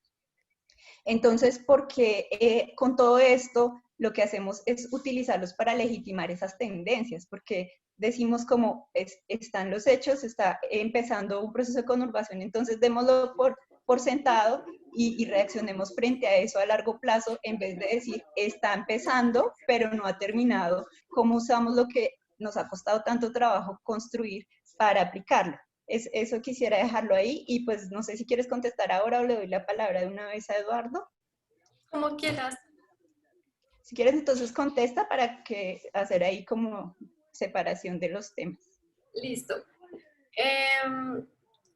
Me parece que es como,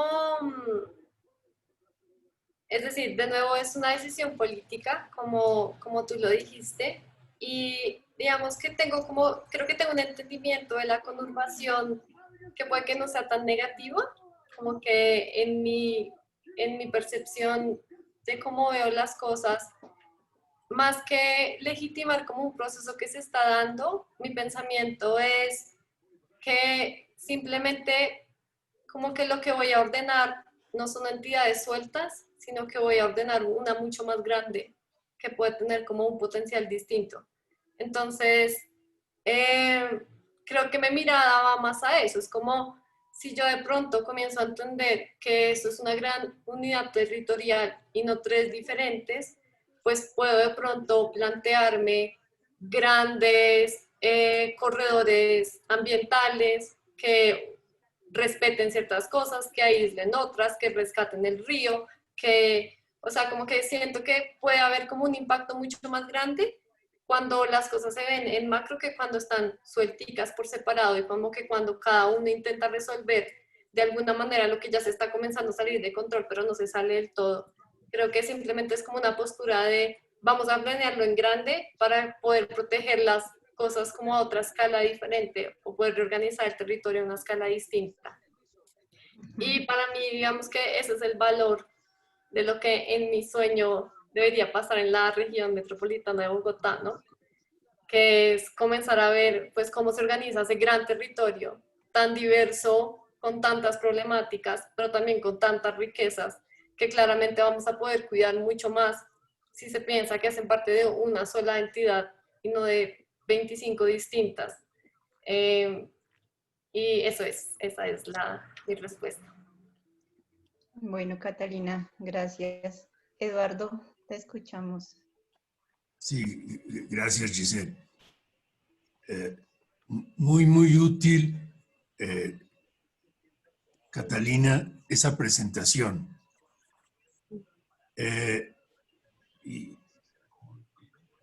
Y el mapa y las distintas variables parece muy útil. Uno ve algunos de los problemas. Mis observaciones después de oír, pero también porque hemos discutido todo este tema de la región durante varias semanas, a mí me parece que en este momento el concepto que los políticos están utilizando mucho, pero que ya no tiene mucho sentido y cada vez menos, es el de autonomía municipal. Y este es un país muy legalista, y entonces porque la autonomía municipal está en la Constitución, los desarrollos, y ya la Constitución tiene 30 años, los desarrollos de los últimos años las fronteras entre los municipios ya no tienen sentido. Además, debemos entender de dónde vienen las fronteras de los municipios. Históricamente, las fronteras de los municipios eran las fronteras de las haciendas. La Sabana de Bogotá tenía 20 haciendas. Entonces hay 20 municipios. Estoy exagerando un poco. Entonces, los políticos sí defienden la autonomía municipal porque son elegidos con votos municipales y los consejos municipales son municipales y los alcaldes son municipales. Lo que me parece que sí, y en ese sentido coincido con lo que Catalina está diciendo al final, de que el sueño de ella era como ver todo un solo territorio.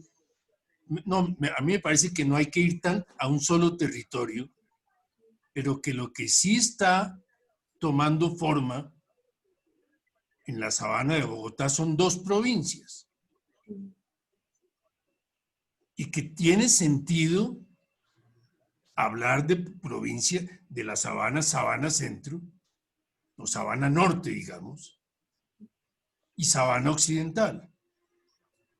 A ese nivel de sabana, de provincias, sí se puede trabajar en forma racional. Por eso en sabana occidental, sin planificarlo, hace 4 años, formamos el Comité de Defensa Territorial Sabana Occidental. Eso salió espontáneamente, porque los problemas y las amenazas al territorio superaban las fronteras de los municipios.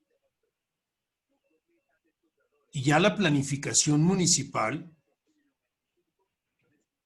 hacer para la sabana de Bogotá 19 planes de 19 planes de ordenamiento territorial, es totalmente irreal. Es un exceso de trabajo de papel.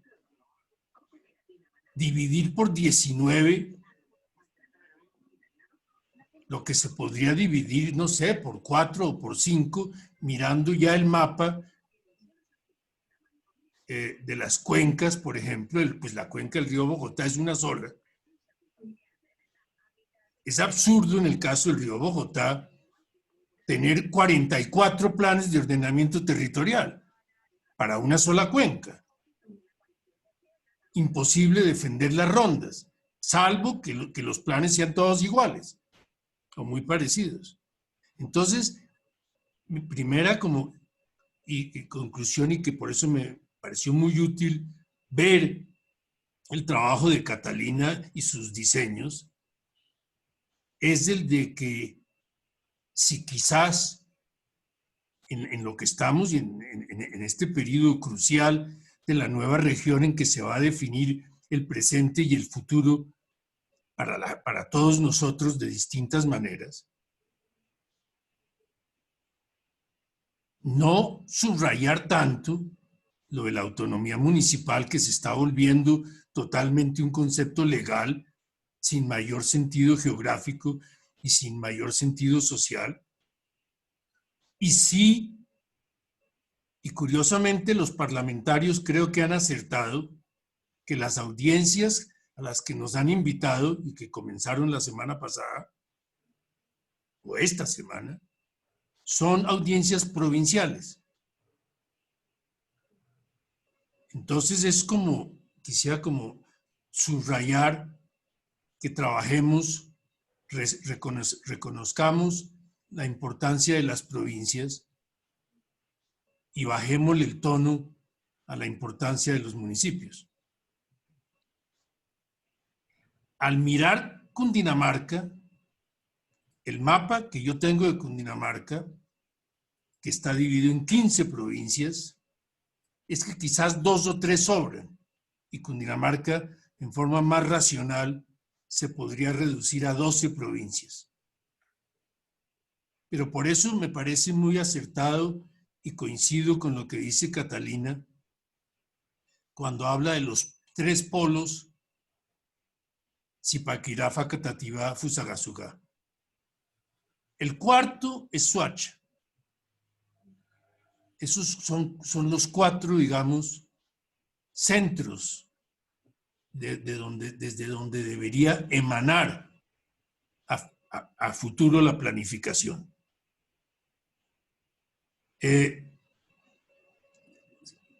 Lo segundo, con respecto a lo que ha venido pasando y el caso extremo del gran cambio de Tocancipá y Gachancipá,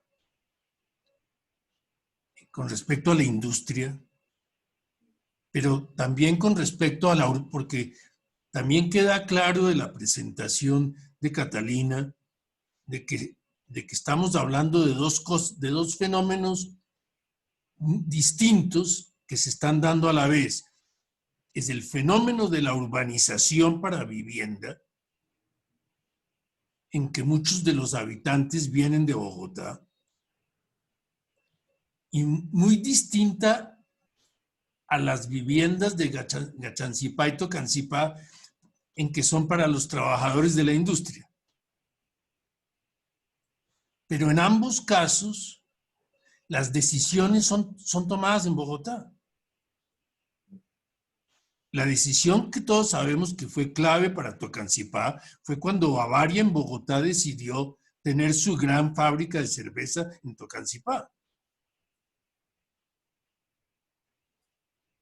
Entonces, a uno le queda como la sensación de que en estos procesos de transformación no hay poder público. No ha habido poder público. Los que toman las decisiones importantes es el sector privado. Todas las decisiones. O casi todas. Y entonces es de las cosas que en la ley que se está preparando y a la que nos debemos preparar sin saber si tendremos mucho espacio o no, es de que nos encontramos con un fenómeno donde no hay poder público en la región. Digo, poder público quiero decir que decisorio.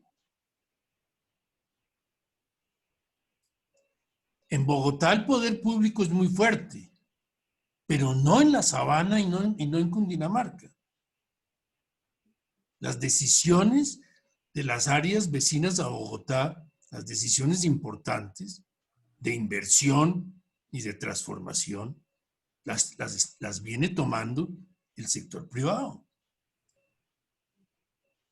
que como sabemos es el motor de la propuesta de la región. Entonces, esa era la segunda como que quería dejar como observación, confirmado por la presentación de Catalina, especialmente con relación a lo que ha pasado en Gachancipá y en Tocancipá.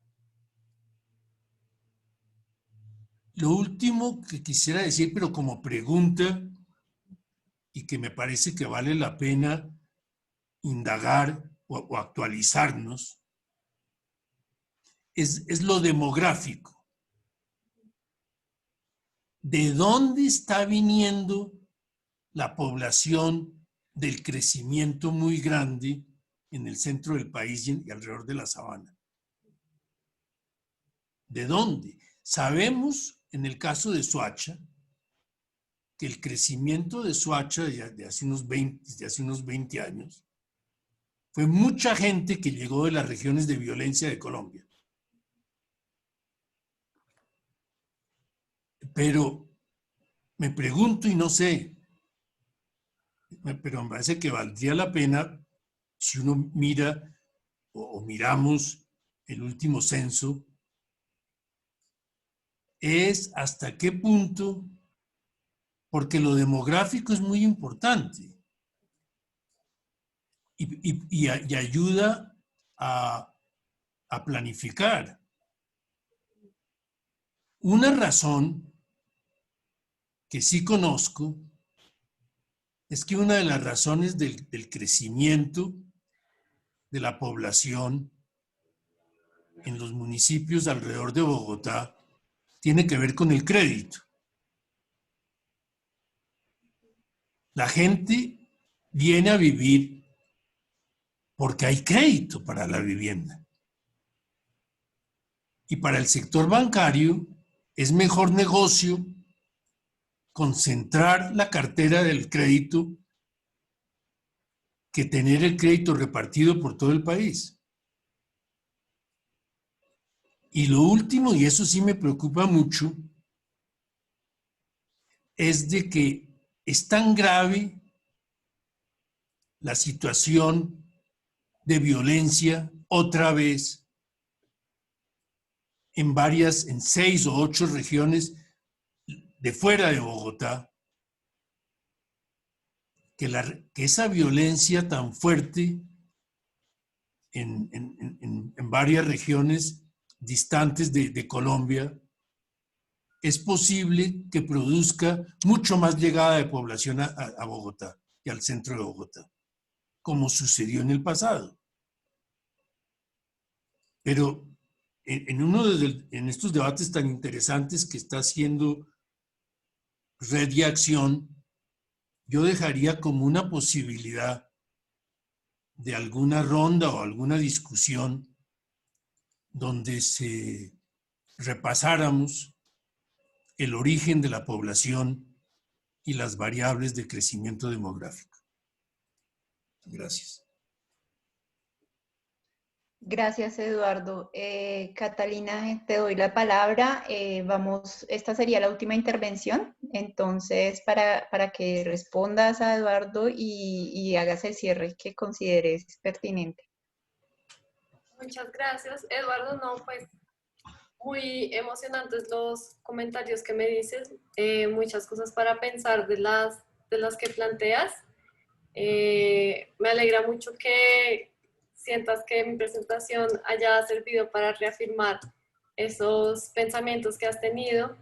Y creo que el último tema que planteas de la población es súper importante. Claramente es una variable determinante en todo el cambio de dinámicas, porque de alguna manera donde hay personas es donde todo el territorio comienza a modificarse para ellas. Y es un tema que yo en realidad, por ejemplo, en mi tesis, pues no ahondé en absolutamente nada, o sea, no ahondé de dónde venía la gente, simplemente me delimité a tomar datos ya pues consolidados por otras entidades a nivel nacional y departamental. Entonces me parecería súper valioso si Giselle descubre a alguien que esté trabajando sobre ese tema, oírlo hablar, creo que sería muy chévere. Y nada, pues muchas gracias a Red y Acción por la invitación. Estoy muy feliz de haber podido compartir esto con ustedes y pues siempre como súper abierta y atenta a cualquier cosa que pueda seguirse desarrollando. Muchas Catalina, no, muchas gracias a ti. También para nosotros ha sido un placer, un honor tenerte hoy. Esperamos poder seguir en contacto. Nos gustaría que nos dejes de pronto un link donde podamos consultar tu trabajo, donde podamos divulgarlo, porque en últimas la idea de lo que hacemos es eso, acercar lo que se hace en las universidades y el trabajo académico a la sociedad y ponerlo también disponible para el debate público. Nos gusta mucho haber podido contar con tantas personas hoy. Entonces, pues los invitamos a que continúen siguiéndonos en redes sociales, redaccion.drm, nuestro correo electrónico es redaccion.drm@gmail.com. Estamos pendientes, los invitamos a que se informen sobre todo el proceso de formulación de la Ley Orgánica para la Región Metropolitana Bogotá-Cundinamarca. Estamos en pleno proceso de audiencias públicas. El lunes, desde las 3 era la audiencia pública sobre Sabana Centro, entonces esta tertulia es súper pertinente y pues nos deja pensando varias cosas que pueden ser útiles para esa discusión precisamente. Entonces, muchas gracias. También vamos a subir la tertulia a nuestro canal de YouTube. Se me ha olvidado mencionarlo porque es nuevo. Acabamos de subir las anteriores y pues ya están disponibles para los que tengan deseos de saber más. Ya está, si no estoy mal, es la quinta tertulia o la cuarta, y pues viene más la próxima semana, la próxima tertulia, que es dentro de 15 días, vamos a hablar sobre patrimonio cultural en la sabana, sobre la ruta Muisca, y vamos a tener la participación Tengo por acá el nombre de nuestro invitado, Michelle Estefan. Entonces, se nos va a hablar del circuito MISCA, una perspectiva territorial sostenible del turismo en la Sabana de Bogotá. Entonces, cordialmente invitados. Catalina, muchas gracias a todos y todas. Espero que estén muy bien y tengan un buen fin de semana. Muchas gracias a todos. Muchas gracias. Gracias. Gracias.